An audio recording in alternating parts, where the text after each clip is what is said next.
এই চাট করে মুড়ি খেতে না দারুণ লাগে। আজকে তো একটু জামা কাপড়গুলো ভিজিয়ে দিই, দিয়ে তারপরে ঘরে আর ঠাকুরদেরকেও ফুল দিয়ে খুব সুন্দর পাতার পরোটা, পালং শাকের পরোটা রান্না করতে সকালবেলায় তো তোমাদের বললাম না সবটা গুছিয়ে। ঘড়ির কাঁটা এখন 5:40 ঘরে।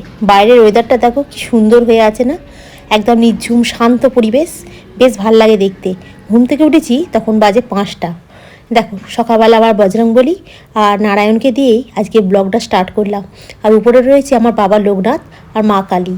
তো চলো রান্নাঘরে যাওয়া যাক। রান্নাঘরে এসে ফ্রিজ থেকে মাছটাকে বার করে একটু নুন হলুদ মাখিয়ে নিচ্ছি। ইন্ডাকশানে রান্না করলে কি বলো তো, সব কিছু একটু জোগাড় করে নিতে হয়, তাহলে সুবিধা হয়। গুড মর্নিং বন্ধুরা, কেমন আছো তোমরা সবাই? আশা করি তোমরা সকলেই খুব ভালো আছো, আমিও বেশ ভালো আছি। আজ হলো শুক্রবার, ঘড়ির কাঁটা এখন 6:30 ঘরে। ঘুম থেকে উঠেছি অনেকক্ষণ আগে, ব্যায়াম করলাম, করে এখন রান্নাঘরে এলাম। বাকি ঘর দালানটা ঝাড় দেওয়া হয়েছে, কোনো মোছা হয়নি। তো ফ্রিজ থেকে মাছটাকে বার করে নিয়েছি, দিয়ে একটু নুন হলুদ মাখিয়ে নিয়েছি। আজকে প্লেন ফুলকপি দিয়ে আলু দিয়ে মাছ দিয়ে ঝোল করবো। এই যে সেদিন থেকে ফুলকপিগুলো এনেছিলাম, এই যে ছোট ছোট ফুলকপিগুলো, এগুলো ঠিক আছে দামে, মোটামুটি 20 টাকা করে পিস নিয়েছে, ঠিক আছে। তো চলো এখন আমি তোমার মাছটা একটু ভেজে নিই, নিয়ে তারপরে আবার টিফিন বানাতে হবে। টিফিনে কি করবো ভাবছি, রোজ রোজ কি পাল্টিয়ে পাল্টিয়ে টিফিন বানাবো বলো তো। আর আমি কিছু কথা না চলতি ভাষায় বলি জানো তো, যেগুলো তবু আমার দোষ ধরে নেয়। এইটা কেন এরকম করে বললে? সে এখনো ঘুমুচ্ছে। এই না, আমি একটু রান্নাটা ঝটপট করে বসিয়ে দিই, নাহলে আবার দেরি হয়ে যাবে। কথা বলতে বলতে আর এদিক ওদিক করতে করতে সকালবেলাটা না এদিক ওদিক করতে করতে আমার বড্ড দেরি হয়ে যায়। চলো ফুলকপিগুলো কাটবো, মাছটাকে একটু ভাজা বসিয়ে দিই। 1400-1600 পর্যন্ত আছে আমার ইন্ডাকশনটা, আমি 1400 পর্যন্ত লাস্ট দিই, তারপর বেশি দিই না। ফ্রিজে একটু মাছ থাকলে না সকালবেলা রান্নার চিন্তাটা খুব একটা হয় না। মানে মাছ দিয়ে যা হোক কিছু একটা করা যায়, মানে মাছ দিয়ে ফুলকপি দিয়ে ঝোল, মাছের ঝাল, মাছ দিয়ে আলুতে তরকারি, যা হোক কিছু না যা হোক কিছু করে নাও, ঝামেলা মিটে যাবে। আর একটা তরকারি দিয়েও ভাত খাওয়া হয়ে যায় মাছ থাকলে। আর নিরামিষ হলে কী বলো তো, দুটো তোমাকে তরকারি করতে লাগে। আমি যদিও এক একদিন সময় পাই না, একটা তরকারি করেই চলে যাই, কিন্তু যাই হোক মনে হয় যে আজকে আমরা দুজন আছি বলে, তাই ধরো একটা ভরা সংসারে মোটামুটি 2 রকম তো তরকারি লাগে, তাই না খেতে। তো আজ এই ফুলকপিটা 20 টাকা নিয়েছে, কইটুকু হয়েছে দেখো, 4-6টা ফুল হয়েছে। যাক গে, আমার আর তনুর তো ব্যাপার খুব বেশি লাগে না, অল্প একটু লাগলেই হয়ে যায়। তনু আবার বেশি আলু খেতে চায় না এখন ইদানিং, ও বলে ফুলকপিটা খাবো কিন্তু আলু খাবো না, ওই জন্য একটা ছোট্ট আলু দিয়েছি আজকে ফুলকপির ঝোলে। আজকে ফুলকপির ঝোলটা না একটু অন্যরকম করে করবো, একদম সাদা মাটা প্লেন, অল্প সামান্য একটু তেল দিয়ে ঝোল করব।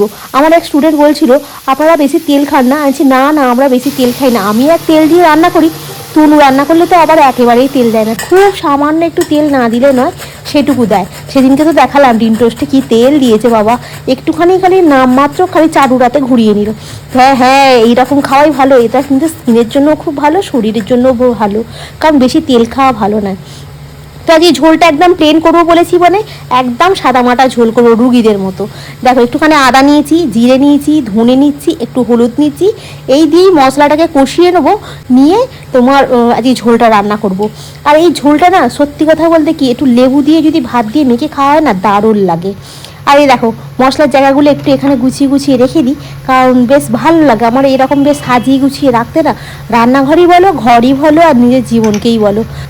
একসময় যে মেয়েটা কিছুই করতে পারতো না, আজ সবটাই সামলাচ্ছে। বাজার দোকান বলো, ঘরের কাজকর্ম বলো, রান্না বলো, অফিস বলো, বাইরের দিক ঘরের দিক সব একা হাতেই সামলে নিচ্ছি।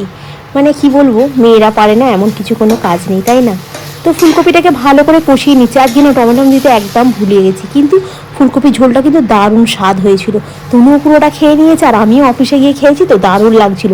খিদের সময় না যখন অফিসে খাই, এমন মনে হয় যেন ওই ভাতটা ফুলকপির তরকারিটা যেন হয়েছিল অমৃত সমান লাগে, জানো তো।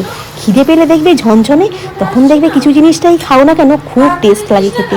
এই মাছগুলো দিয়ে একটু ভালো করে ফুটিয়ে নেবো। কি বলতে চাইছিস তুই বল? ওই জন্য ঠান্ডাটা পড়ে যাচ্ছে, সেটা এতদিন পরে জানতে পারলি, তাই তো? ঠিক আছে, আমি বুঝতে পেরেছি।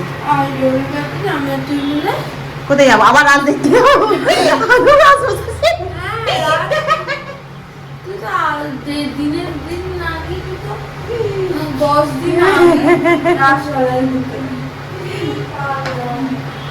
চ, কফি খাবি না চা করবো? ঠিক আছে, আচ্ছা ঠিক আছে। এক্সস্ট ফ্যানটা চলছে তো, যার জন্যই এত আওয়াজ হচ্ছে। ঝোলটা ভালো ফুটে গেছে, এর মধ্যে একটু ধনেপাতা দিয়ে দিলাম। ধনেপাতা দিলে না বেশ ভালো খেতে হয় গো, খুব সুস্বাদু হয়। এখন ঘড়ির কাঁটা বেশি বাজে না, মাত্র 7:30 বাজে। মাছের ঝোল হয়ে গেছে, আর এখানে একটুখানি ভাত বসিয়ে দিয়ে গরম জল করে নিলাম। ইন্ডাকশানটাকে অফ করে দিয়ে একবার গরম জল করে নিলাম, একটু কফি গুলে নিলাম, ব্যাস হয়ে গেল। আর এখানে দেখো না, ভাতটাকে বসিয়ে ওর মধ্যে কাঠের খুন্তিটা দিয়ে দিয়েছি। দিলে কী হবে বলো তো, ওতলাবে না। তোমাদের এই কথাটা আগেও বলেছি, আবার আজকেও আবার একবার রিপিট করলাম। এই হালকা হালকা শীতের সকালে গরম গরম কফিটা দারুণ লাগে। আর তনুকে ঠান্ডা লেগে গেছে, চাদর আর একটা কি গায়ে দিয়ে স্কার্ফ গায়ে দিয়েছে, গলায় একটা খালি ওড়না নিয়ে নিয়েছে। ঠান্ডা তনুকে লেগে গেছে খুব জোর। চলো কফিটা খেয়ে নাও গরম গরম। কফি খেতে খেতে বললো, আজকে আমাকে একটুখানি টিফিনে তুমি পেঁয়াজি করে দেবে। আমি যে পেঁয়াজি কেন? বলছে করে দাও না, অনেক দিন খাইনি। কালকে আসছিলাম যখন, ওই পুকুরের সামনে বাড়িটাতে পেঁয়াজি ভাজছিল, খুব গন্ধ বেরোচ্ছিলো, জানো তো, খুব খেতে ইচ্ছা করে গেছে। আমি যে যার বাড়িতে যা রান্না হবে তুই খালি গন্ধ শুকিয়েছে তো তাই খেতে ইচ্ছা করে যায়, করে দেবে কি বলো না। আমি যে ঠিক আছে দাঁড়া, এখন হাতে আমার অনেকটা সময় আছে, আজকে আমি তোকে করে দিচ্ছি বলে ওই জন্য পেঁয়াজি করেছিলাম। আমিও আজকে একটা পেঁয়াজি নিয়ে গেছিলাম। গন্ধে গন্ধে চলে এসছিস, গন্ধে গন্ধে চলে এসছিস। হ্যাঁ, আমি তো জানি তুই ঠিক গন্ধে গন্ধে চলে আসবি। তুই গন্ধটা পাস কি করে? মা খাবি, মা নেই না কেন? নাক নেই, নাকটা তো বোঁচা। এই খালি বোচা বোচা বললে তবে এই পেঁয়াজি দিয়ে চাট করে মুড়ি খেতে না দারুণ লাগে। আজকে তুমি একটু মুড়িই খাবে, ওই জন্য একটুখানি বলে একটু পেঁয়াজিটা ভেজে দাও। আর এখন ওই পেঁয়াজিগুলো ভাজা হচ্ছে, এখন একটু টাইম লাগবে তো বলো না, ওই জন্য না একটু জামা কাপড়গুলো ভিজিয়ে দিই, দিয়ে তারপরে ঘর দালানটা মুছবো, মুছে তারপরে যাব স্নান করতে। আর জামা কাপড় বলতে যে রেগুলার যে পরে যাচ্ছি না চুড়িদারগুলো, সেই চুড়িদারগুলোই একটু ভিজিয়ে দিচ্ছি, কারণ রেগুলার পরে যাতায়াত করছি তো। আর 2-3 দিন ছাড়া ছাড়া একটা কিরম ঘামের গন্ধ ছাড়ে, সেই জন্য একটু কেচে পরিষ্কার করে নিই। আর সবটা যদি রবিবারের জন্য ওয়েট করি না, তাহলে খুব মুশকিল হয়ে যাবে। সেই যেতে হবে ছাদে, আর ওইটুকু ব্যালকনির মধ্যে কোথায় শুকনো করতে দেবো। আর স্ট্যান্ডটা তো দেখেছো মোটামুটি শুকনো হয়, তা বলে তো এক গাদা শুকনো হবে না। ব্যাস, পেঁয়াজিগুলো ভাজা হয়ে গেছে, বাসন কটাও যা ছিল সব মেজে ধুয়ে পরিষ্কার করে নিয়েছি। খালি এই কড়াটা মেজে নেবো, নিলেই আজকে হয়ে যাবে সকালের কাজ। আর পেঁয়াজিগুলো আজকে এত ভালো খেতে হয়েছিল, খুব খাস্তা হয়েছিল। পেঁয়াজির মধ্যে আজকে একটু ধনে পাতাও দিয়েছিলাম, আর এই শীতকালে ধনে পাতার সেন্টটা যাতেই দেবে সেটাই ভালো লাগবে, তাই না? এটা হচ্ছে একদম অঙ্কুরিত ছোলা, কত অঙ্কুর বেরিয়েছে দেখছো। এইটা কে করবি না, এটা মুড়ি দিয়ে তো গাছ করবে আমার পেটে। না, পেটে গাছ বেরোবে না। এটা অঙ্কুরিত ছোলা, স্কিন ভালো থাকবে, এতে প্রচুর পরিমাণে ক্যালসিয়াম আছে, বুঝতে পেরেছিস। এটা মুড়ি দিয়ে মেখে সুন্দর করে খাবি। এত সুন্দর অঙ্কুরিত ছোলা কোথাও পাওয়া যাবে না, দেখ প্রত্যেকটা এতে অঙ্কুর বেরিয়েছে, দেখেছিস? শুনতে পেলি কি বললুম? হাদা। তো চলো বন্ধুরা, রান্নাঘর একদম আমার পরিষ্কার হয়ে গেছে। এবার আমি একটু শুকনো করতে দিই, দিয়ে যাবো কাচবো, কেটে চান করে পুজো করে তবে বেরোবো। এখন ঘড়ির কাঁটা অনেক বেজে গেছে, কি জানি কি পুজোটা করতে পারবো কিনা। তনুমোনাকে বলবো যে একটু গোপালকে তুলে দিতে, আজকে রাস পূর্ণিমা জানিস। গোপালকে একটু খেজুর লেবু দিবি, হ্যাঁ ঠিক আছে। চলো, অনেক দেরি হয়ে যাচ্ছে, আবার সন্ধ্যাবেলা এসে দেখা হবে, টাটা। আর এই মেশিনটা হচ্ছে তোমার মুখ ধুই, মানে যা কিছু খাওয়া দাওয়ার পর মুখ ধোয়া, ব্রাশ করে মুখ ধোয়া, যা কিছু আমি সিঙেতে করতে দিই না। মানে রান্নাঘরের ভেতরে আমি মুখ ফুক ধোয়া ধুই পছন্দ করি না, কারণ ওখানে শুধু খালি বাসন মাজি, খাবার দাবার করি, ওই জন্য ওখানটা কিছু হয় না। যা কিছু হয় এখানটা। আর এখানে নোংরা হয়েছিল বলে ওই দাঁড়া আগে একটু পরিষ্কার করি তারপর যাবো। তুমি যাচ্ছে ট্রেন চলে এসেছি, যাই যাক গে ট্রেন, আমি আগে এটা পরিষ্কার করবো তারপরে যাবো চান করতে। তো চলো, মোটামুটি পরিষ্কার হয়ে গেলে চান করতে যাই। দাদা তনু দুপুরবেলা একটা মুড়ি মেখেছে, দেখছো কিরম চপ ফপ দিয়ে ভালো করে মুড়ি মেখে খেয়েছে। এই দেখো, আজকে তো রাস পূর্ণিমা, গোপালের দোলাটাকে তনু খুব সুন্দর করে সাজিয়েছে, আর ঠাকুরদেরকেও ফুল দিয়ে খুব সুন্দর করে সাজিয়েছে, দেখতে বেশ সুন্দর লাগছে। খুব ভালো করে আজকে পুজোর আচ্ছা করেছে দেখছি। আজকে আমি তনুকে বলেই গেছিলাম পুজোটা আজকে আমি করতে পারবো না, তুই একটু করে দিস। বেশ ভালোই সুন্দর করে পুজো করেছে। তো সন্ধ্যাবেলা বাড়িতে এসেছি, এসে আগে ক্যামেরাটা অন করিনি, আগে চলে এসেছি রান্নাঘরে, মানে একটুখানি কফি খেয়েছি, তনু পড়তে গেছে। আর আমি এখানে যেহেতু পালং শাকের পরোটা করবো, ওই জন্যই তাড়াতাড়ি চলে এসে ক্যামেরাটা অন করেই রান্নাঘরে চলে এসেছি। পালং শাকটাকে গোটা গোটা অবস্থায় তোমার সেদ্ধ দিয়েছি, একটুখানি খালি গোড়াগুলোকে কেটে ফেলে দিয়েছি, দিয়ে 3 থেকে 4 মিনিট, খুব সেদ্ধ কিন্তু পালং শাকটাকে করছি না, তাহলে কিন্তু ওর উপকারিতাটা চলে যাবে। এবার এর মধ্যে নিয়ে নিলাম 4 কোয়া রসুন, একটা কাঁচা লঙ্কা, একটা কাঁচা লঙ্কা দিলাম কেন, তনুর ঝাল লাগবে, খেতে পারবে না। তার থেকে আমি ওই জন্য একটুখানি গোলমরিচের গুঁড়ো করা ছিল, গোটাটা ভাবছিলাম দেবো, আমি যে দূর গোটাটা দেওয়ার থেকে একটু গুঁড়োটা দিয়ে মনে হচ্ছে ভালো পেস্ট হয়ে যাবে।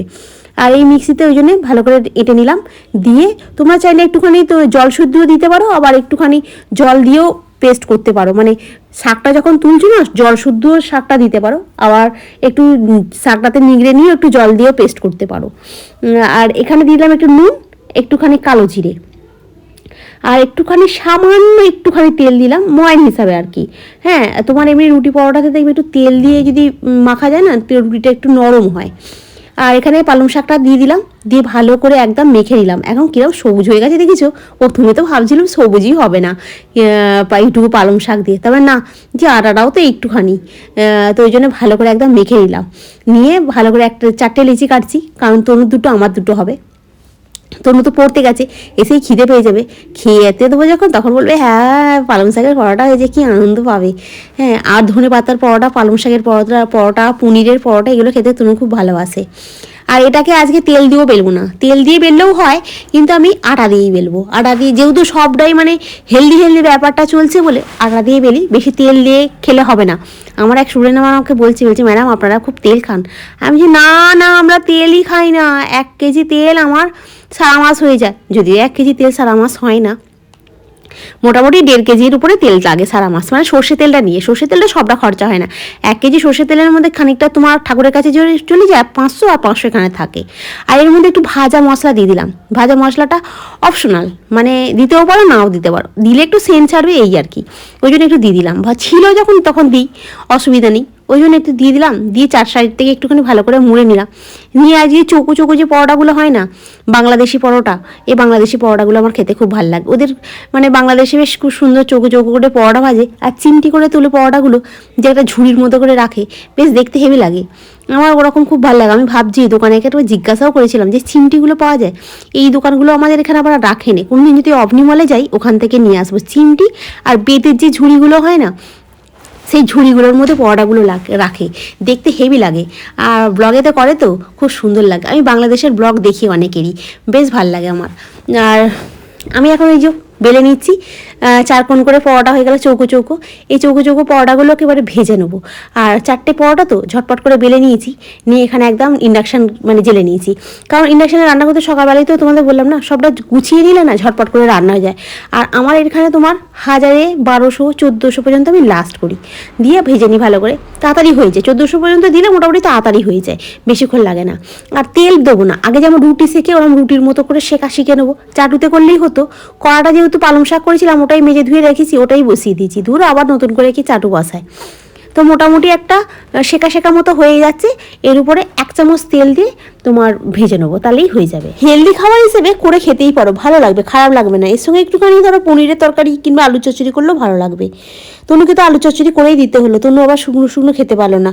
আমি একটু সস দিয়েই খেয়ে নিয়েছি, তনু খায়নি। তনুকে এখানে খেতে দিয়েছি, ও একটু আলু চচ্চড়ি দিয়ে খাচ্ছে। আর তার সাথে সাথে আমরা এখানে তোমার ওই ক্যামেরাটা যে রয়েছে, এই যে আমার প্লেট এটা পড়ে রয়েছে, আমার যে ক্যামেরাটা রয়েছে না, এই ক্যামেরাটার সঙ্গে সেট করছি জানো তো, ফোনটার সঙ্গে ওয়াইফাই কানেক্ট করে, দেখি কতটা কি হচ্ছে।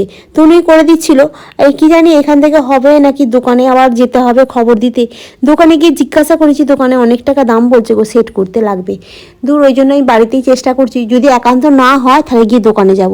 আর যদি মোটামুটি করতে পারি তাহলে তোমার আমি এখানে একটা মিস্ত্রি রেখে করে নেবো। আর এক বন্ধু বলছে একটা আইহোল লাগিয়ে নেবো। আইহোল আমি অনেকদিন আগেই লাগিয়েছি, বাড়ি দিয়ে একটা লক, সেটাও আমি লাগিয়ে নিয়েছিলাম অনেকদিন আগে। খাওয়াটা কমপ্লিট হয়ে গেছে, আর তুমি এখনো খাচ্ছে। তুমি আবার একটু আলু চচ্চড়ি মুড়ি দেবো না, কিন্তু আলু চচ্চড়ি দিয়ে খেলো। ও বলছে শুকনো ভালো লাগছে না খেতে, একটু আলু চচ্চড়ি করে দেবো। ওকে আবার একটু আলু চচ্চড়ি করে দিলাম, আমি সস দিয়ে খেয়ে নিয়েছিলাম। আর যে বন্ধু আমাকে কমেন্ট করে জানালে যে ওখানে একটা আইহোল লাগানোর কথা, আইহোল আমি অনেকদিন আগেই লাগিয়ে নিয়েছিলাম।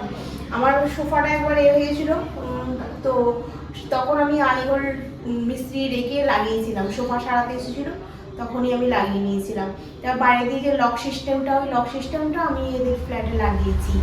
আবার এখন মানে কি বলে না, ঘোরার থেকে সেই এর দামটা বেশি হয়ে গেছে, চাবুকের দামটা বেশি হয়ে গেছে, সে তাই হয়েছে আমার অবস্থা। ঘোড়ার থেকে চাবুকের দাম বেশি হয়ে গেছে।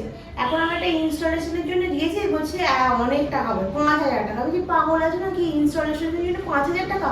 বলছি যে না তোমাকে এখন এই দিতে হবে, ওয়াইফাই করতে হবে, এই করতে হবে, খেলা করতে হবে, তেমন। আরে বাবা তুমি চুপ করো, আমি বাড়ি যাই, তারপর আমি ও এর সঙ্গে আলোচনা করি, তারপরে তার কথা বলবো বলে চলে এসেছি।